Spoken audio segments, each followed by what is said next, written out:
The National Museum of American History has over millions of artifacts, including a nearly full skeleton of a T-Rex, which is open to the public, which is pretty cool. They also have the National Gallery of Art, National Air and Space Museum, and much more.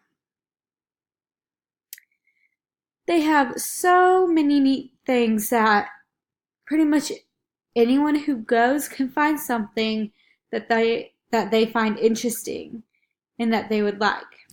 And it's a really neat place to learn about, history. It's a very good place to learn.